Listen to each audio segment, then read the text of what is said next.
Iya, terima kasih Pak Yusuf dan juga paparan dari Kiai Ahmad.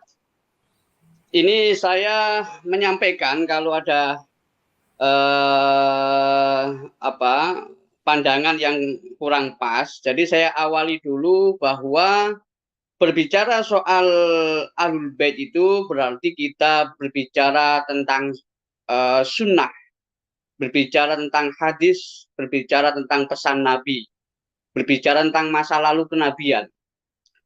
Karena hidup kita ini sangat jauh dengan masa Nabi, ya otomatis kalau kita ingin tahu siapakah sesungguhnya Ahlul Bait, maka sumber utamanya ya dari Al-Qur'an, dari sunnah dan juga dari ijma ulama, ya.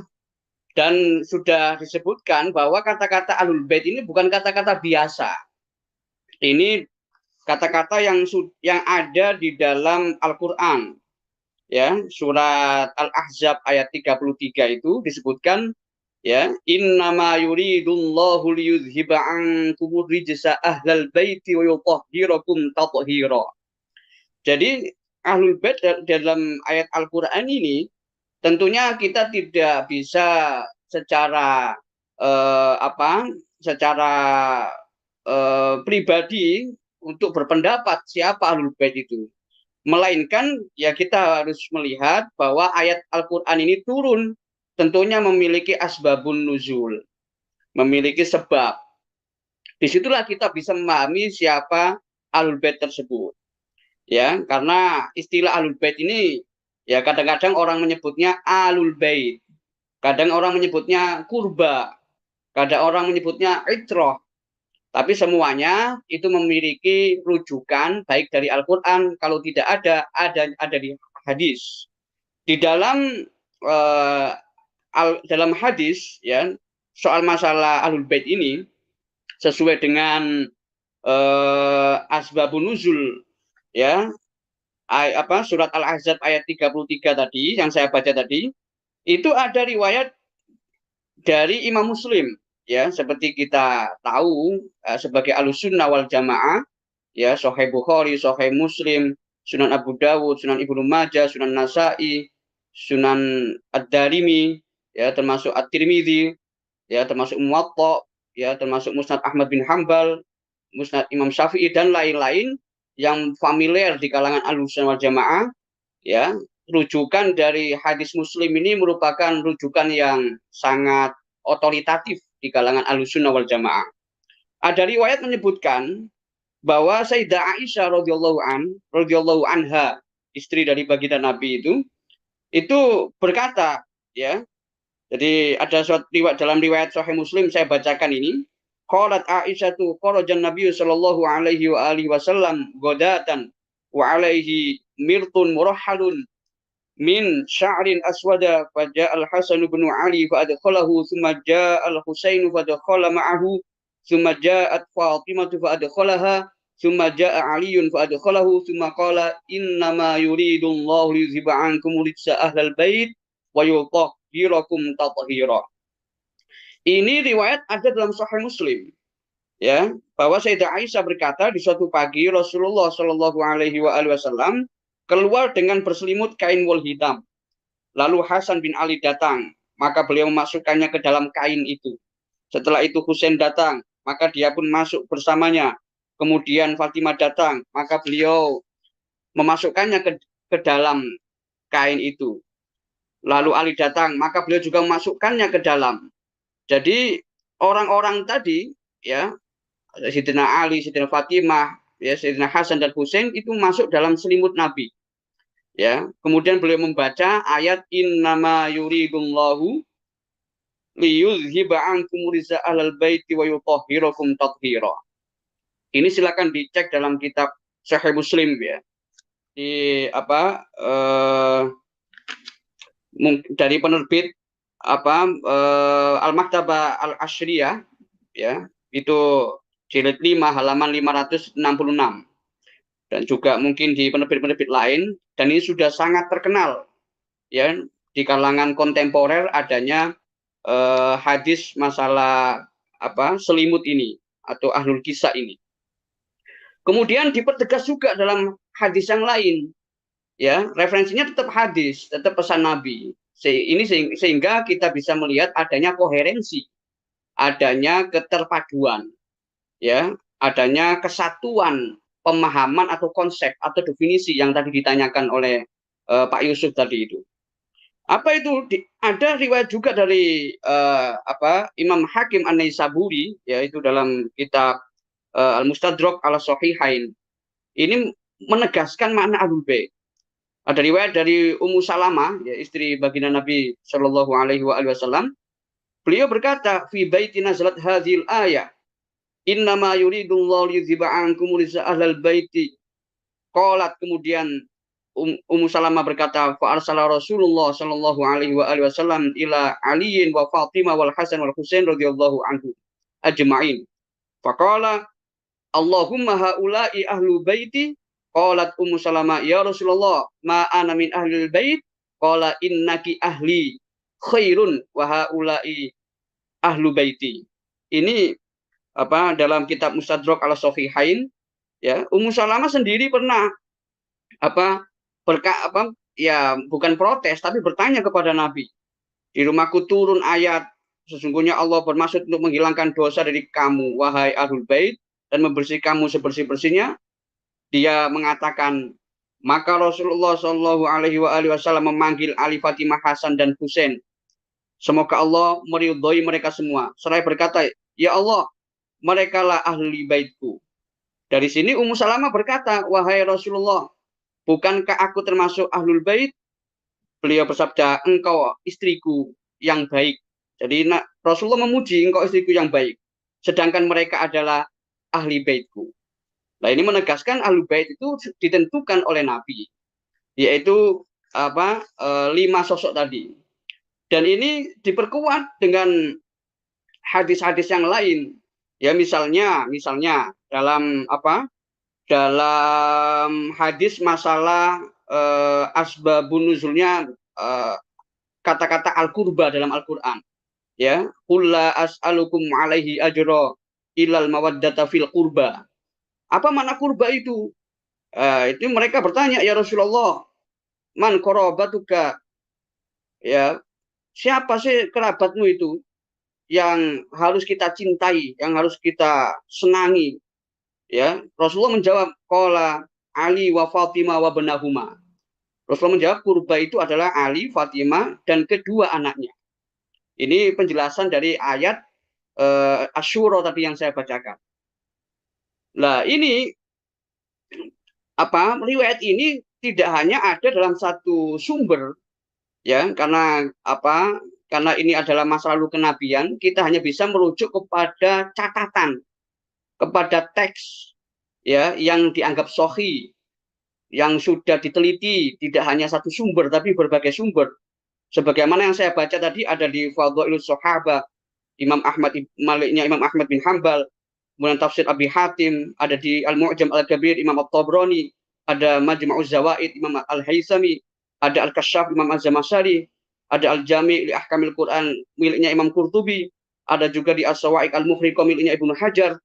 Lah, ini sangat kuat sekali catatan-catatan itu.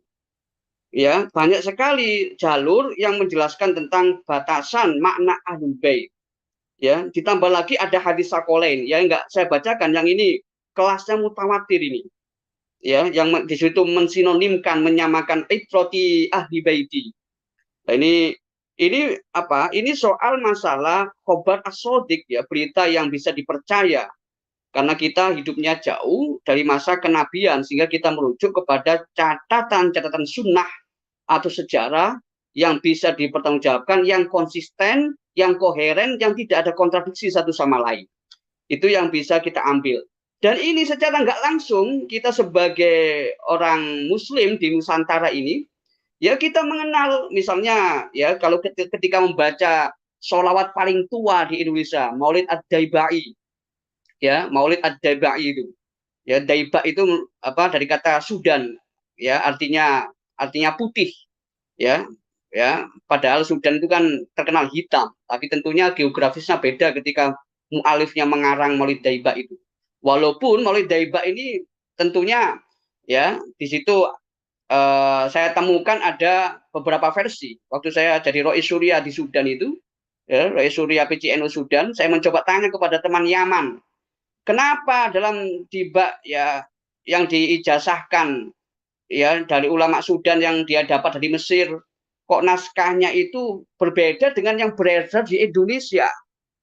Naskah yang beredar di Indonesia itu ada tawasulnya, ada ya Rasulullah salamun alaik ya rafi'a syani wad daraji atwatayyaji rotal alami dan seterusnya. Sampai ada kata-kata itu.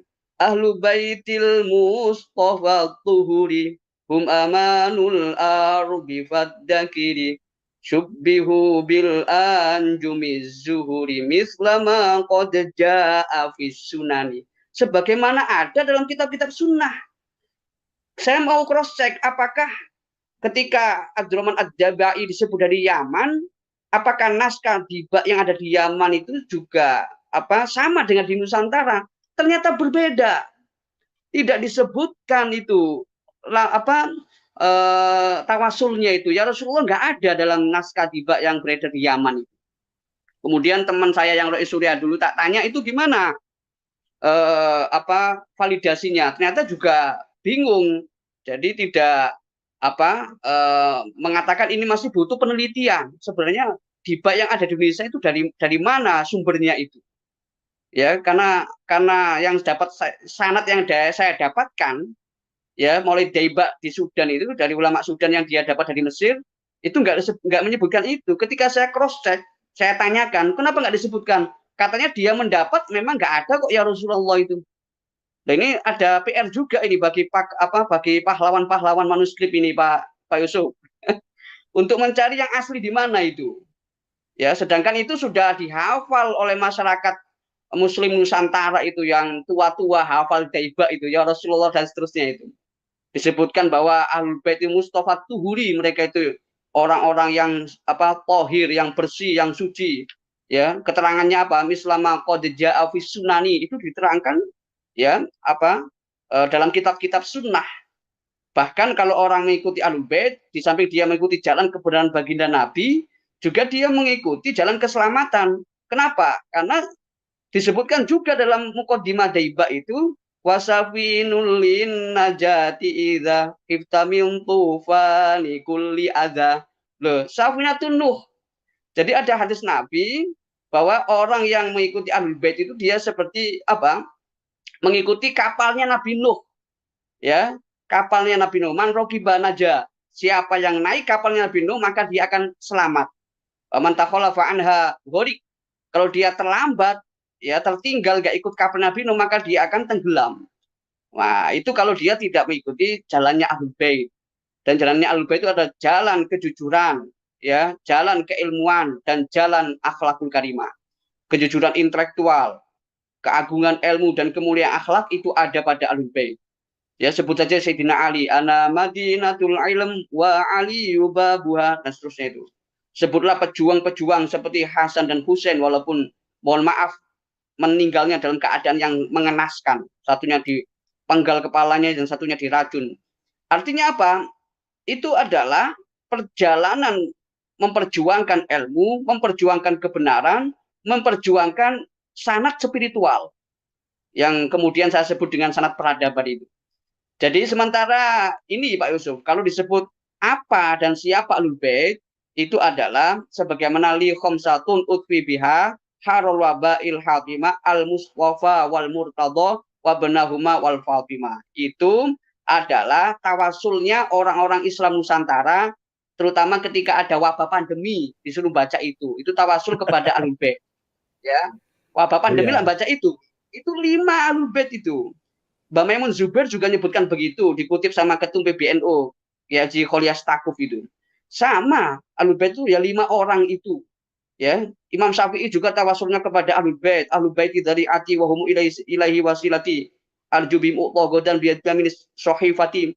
Kalau ingin kelak di akhir zaman, kelak di yaumil kiamah, menerima catatan amal perbuatan dengan tangan kanan, maka tawasulnya dengan Ahlul Bait.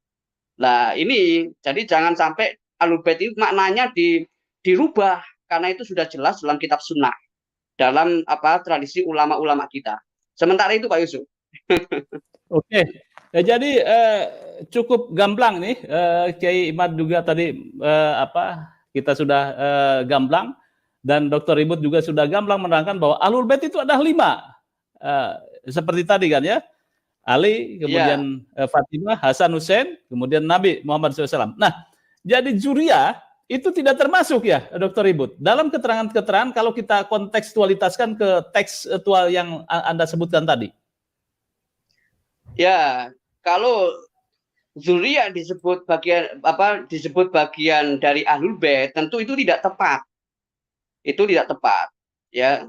Kalau seandainya anak cucu ya mereka Zuriyah, anak cucu Ahlul Bait, tapi bukan Ahlul Bait itu sendiri, bukan itrah itu sendiri.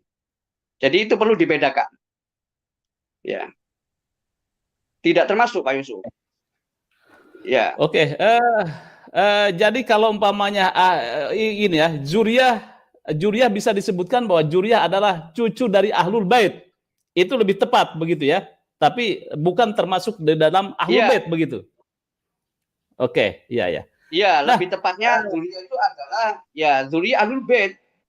Kayak Quran aja menyebutkan ya nisa'an Nabi. Ya, istri-istri Nabi, zaujatun Nabi. Ya, bukan berarti mereka Ahlul Bait. Enggak ada masalah itu. Ya, mereka orang-orang baik.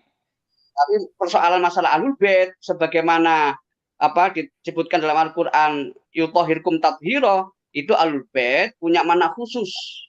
Ya, yaitu 5 orang. Ya, Ahlul Kisah itu. Nah, ini riwayat-riwayat ini ada riwayat-riwayat yang kuat. Ya, karena apa? Karena kebenaran masalah siapa Ahlul Bait itu adalah kebenaran masalah sunnah atau hadis Nabi, dan ini membutuhkan sanad, ya, bukan kebenaran rasional. Jadi kalau kemudian pakai nalar fikih dan sebagainya, ya ada objek-objek tertentu kita menggunakan nalar fikih itu. Tapi soal masalah ini ketika itu sudah kuat, ya maka kita pakai yang kedua setelah Quran sunnah. Nggak langsung Quran sunnah terus pakai kias misalnya, itu enggak lah ya. Nanti kalau memang nggak jelas di sunnah kita bisa pakai kias gitu ya. Itu soal masalah kebenaran siapa.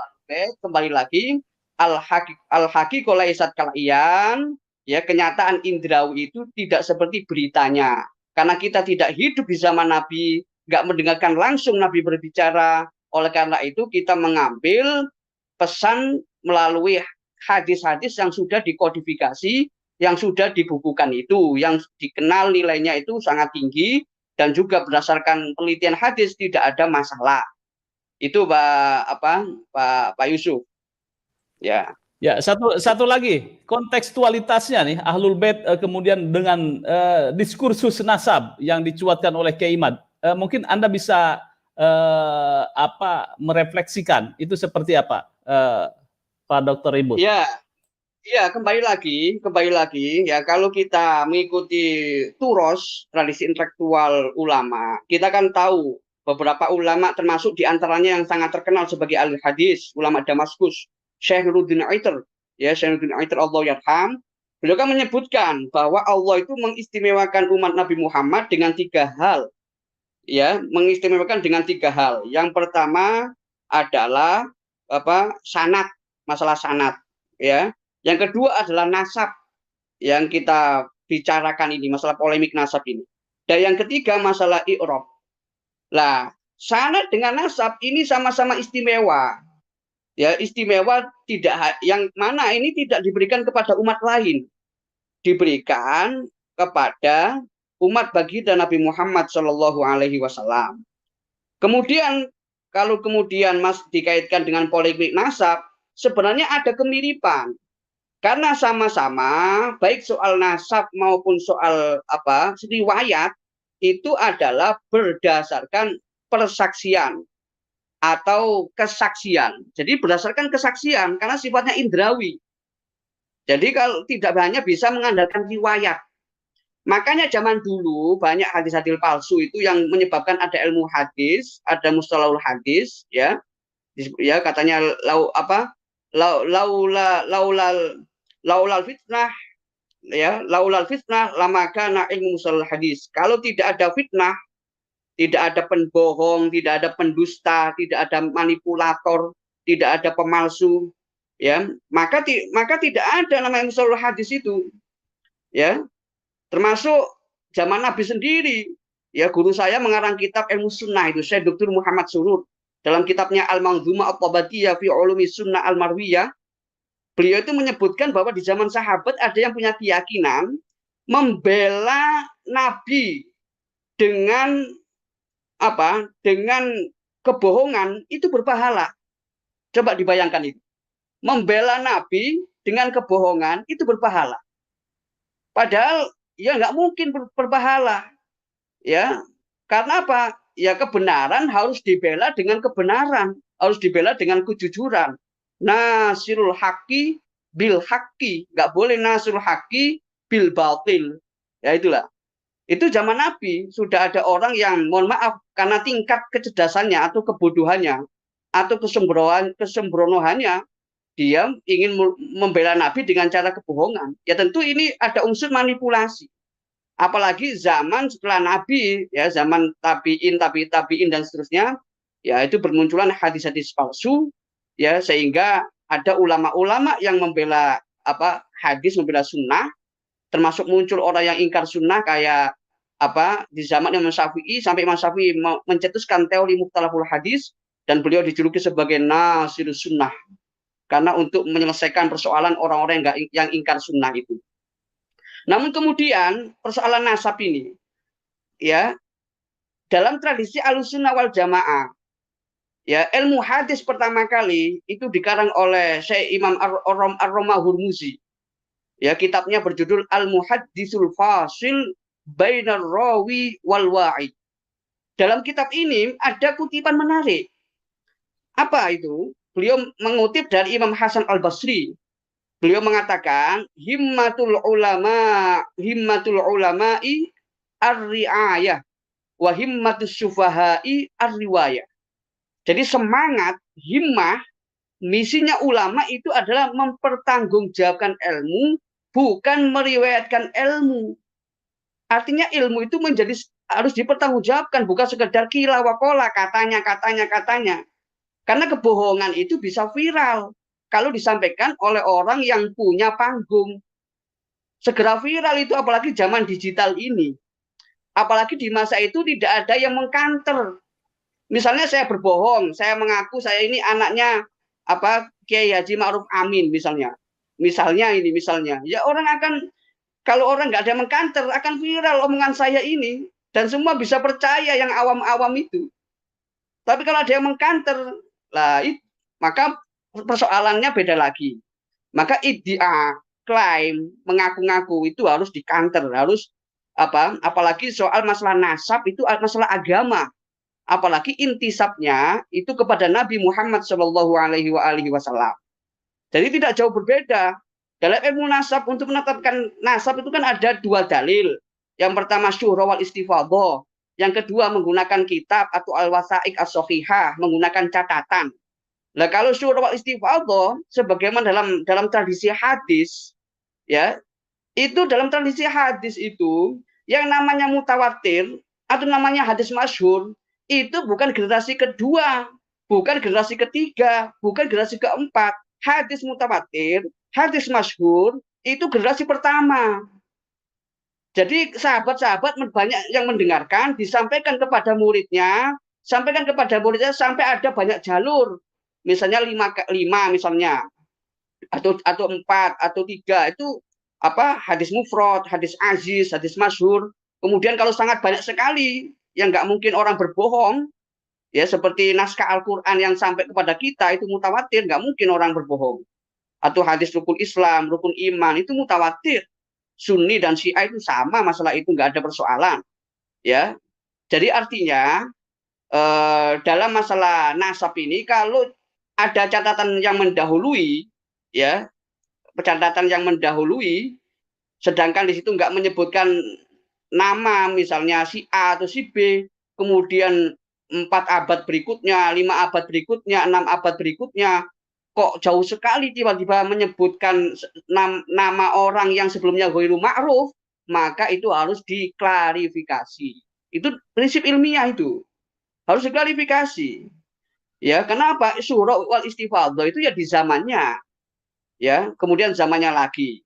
Loh, kemudian kalau orang membanding-bandingkan misalnya, ya, membanding-bandingkan.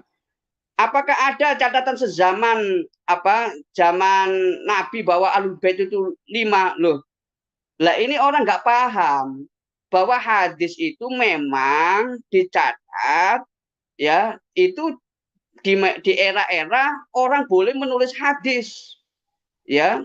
Kalau baca sejarahnya itu kan di zaman Khalifah Umar bin Abdul Aziz itu, ya, jadi memberikan perintah agar hadis itu dibukukan supaya nggak musnah. Tapi dari mana orang mengumpulkan hadis?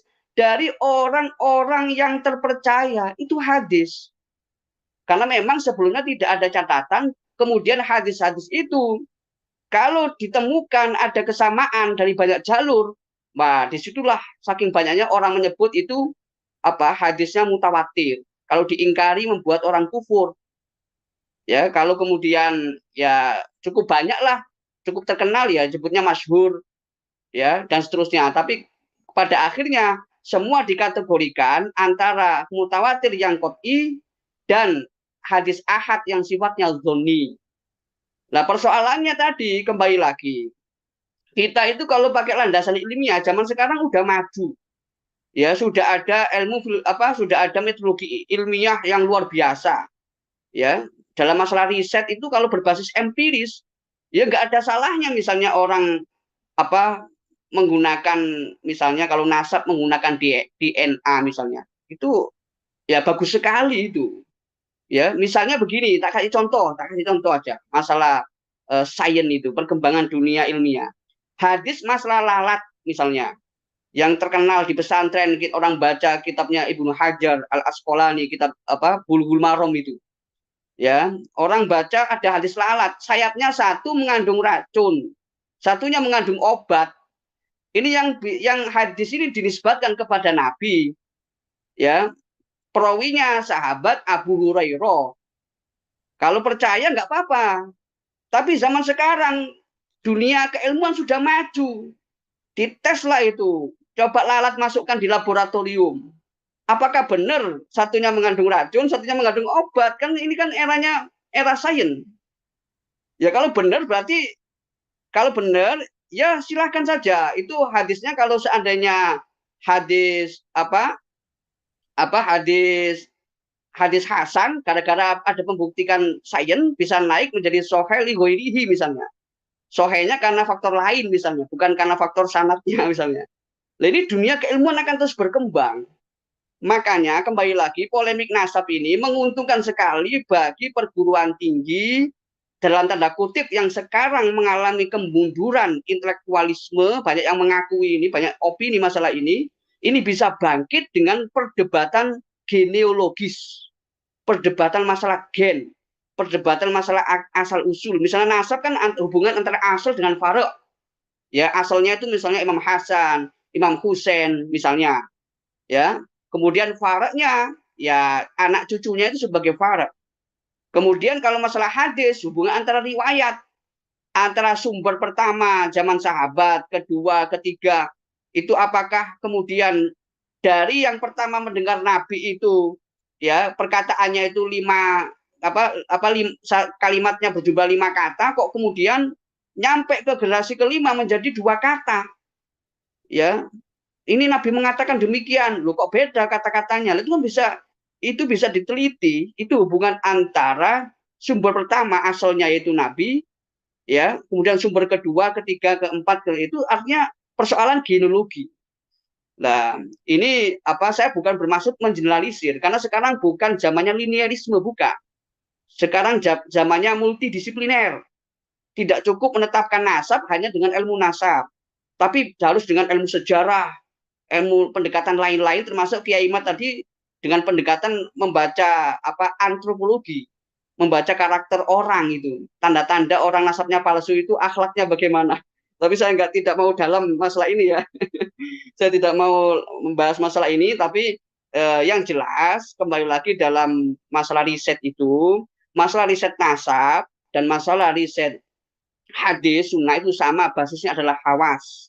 Ya, kan ulama udah bilang, ya, ulama mengatakan apa